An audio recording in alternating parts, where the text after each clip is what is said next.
Friends, family, subscribers to the YouTube channel, Venturing with the S.G.O.C.C.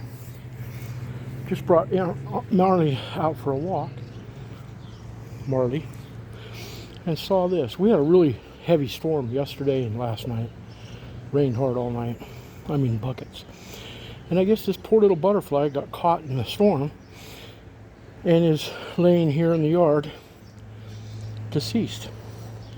Sad to see, because butterflies, and I mean there's certain bugs that are delicate and lovely and wonderful for the environment.